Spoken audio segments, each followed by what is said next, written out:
Hello everyone, this is Harshni. இந்த வீடியோவில் நம்ம 120 கிராமர் ரூல்ஸோட தேர்ட் டே தான் பார்க்க போகிறோம். ஸோ இது வந்து எனக்கும் யூஸ் ஆகும், உங்களுக்கும் யூஸ் ஆகுன்றதுனால தான். ஸோ கண்டினியூஸாக படித்தா எனக்கு கொஞ்சம் மெமரிஸ் ஆகும், உங்களுக்கும் யூஸ் ஆகுன்றதுக்காக தான் இந்த வீடியோ. ஸோ ஃபஸ்ட்டு நான் 2 நாளைக்கு 2 வீடியோஸ் போட்டு ரோஸ் முடிஞ்சிச்சு. இது அடுத்த ரூல் நம்பர் 11. ஸோ இதில் என்னென்னா use of either and neither. Use of either and neither. எய்தர்னா நெய்தரை எப்படி யூஸ் பண்ணலாம் அப்படின்றது அது. ஸோ ஃபர்ஸ்ட் வந்து எய்தரை நம்ம எப்படி யூஸ் பண்ணலாம்னு பார்க்கலாமா?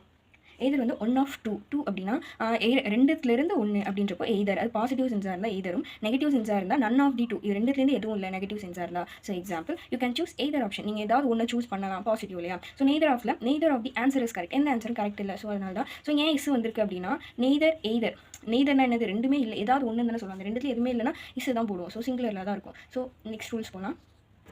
Okay, rule number 12. ஸோ அதுக்கு முன்னாடி வந்து நம்ம வந்து ரூல் நம்பர் 11ஓட எக்ஸாம்பிள் பார்ப்போமா? ஸோ எக்ஸாம்பிள் எழுதலாம்.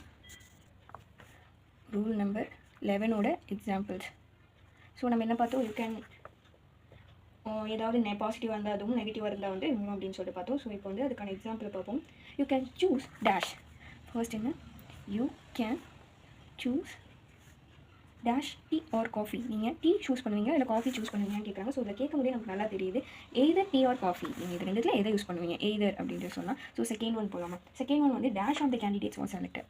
Dash of the candidates was selected அப்படின்னா நன் ஆஃப் தி கேண்டிடேட் வந்து செலக்டட், யாருமே செலக்ட் ஆகலை. ஸோ அதனால இங்கே எய்தர் வரும். ஓகேவா? புரியுது?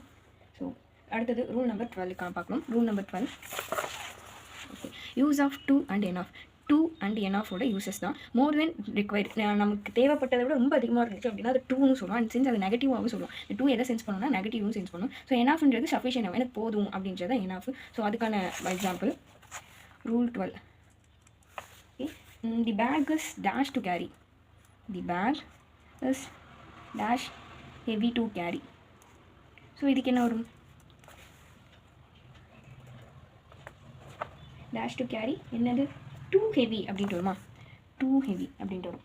அடுத்தது this coffee is too hot to drink. இப்போ இதில் என்ன? டூ. ஓகேவா? Too hot to drink. Next example. இது டூக்கான எக்ஸாம்பிள். இப்போ என் ஆஃப்கான எக்ஸாம்பிள் பார்ப்போம். So she is strong n of to lift it. So இதுக்கு என்ன அர்த்தம்? She is strong n of to, இதை லிஃப்ட் பண்ணுறதுக்கான போதுமான அளவுக்கு சக்தி அவளிடம் இருக்குது அப்படின்னு சொல்லலாமா? ஸோ இந்த இடத்துல என்ஆஃப் நம்ம யூஸ் பண்ணுறோம். ஸோ இதே மாதிரி இன்னொரு சொல்கிறேன். ஸோ ட்ரை பண்ணி பாருங்கள். She is old dash to vote. Enough to vote. அவளுக்கு அந்த ஏஜ் இருக்குது. She is old enough to vote. அந்த ஏஜ் அவளுக்கு இருக்குது. ஸோ அதனால் அவளால் ஓட் பண்ண முடியும் அப்படின்னா. ஸோ நெக்ஸ்ட் அடுத்தது தான் rule 13. Use of rule 13 use of gerund. ஜெரண்டுனா நமக்கு என்ன தெரியும்? ஐஎன்ஜி ஃபார்மில் இருக்கிறது ஜெரண்டுன்னு சொல்லுவோம். ஒரு நவுன் ஐஎன்ஜி ஃபார்மில் இருந்துன்னா அதை நவுன்னு சொல்லுவோம். வேர்ப் ஐஎன்ஜியாக இருந்தால் அதை நவுன் சொல்லுவோம். So for example swimming is my hobby அப்படின்னு எழுதலாமா? Rule 13.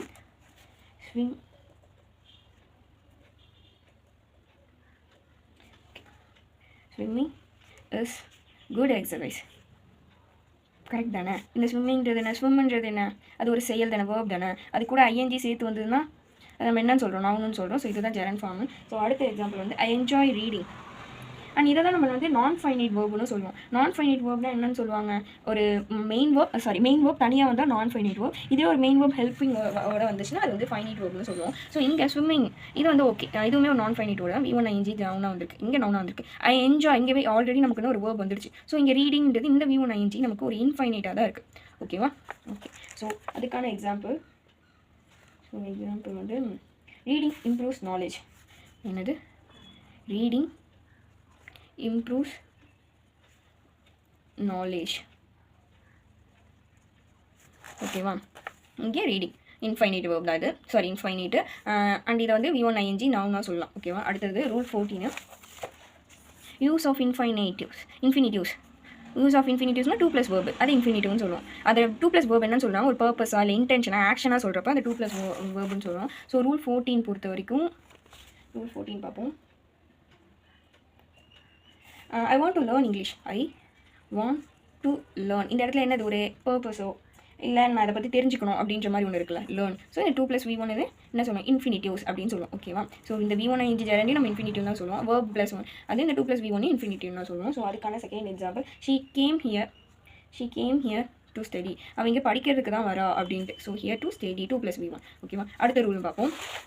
Rule 15 use of capital letters. இது நான் சிம்பிள் தான், நமக்கு சின்ன வயசுலேயே பார்த்துருப்போம். ஸோ ப்ராப்பர் நவுன் இருக்குது, இல்லை ஃபர்ஸ்ட் வேர்ட் ஆஃப் சென்டென்ஸாக இருக்குது, இல்லை டே மந்த், அது எல்லாத்தையுமே நம்ம என்ன பண்ணணும், கேப்ஸில் எழுதணும். அதுதான் இது, வேறு எதுவும் இல்லை. ஸோ இது வந்து ரவி லைஃப்ஸ் ரூல் 15ல் ரவி லைஃப் இன் இந்தியா.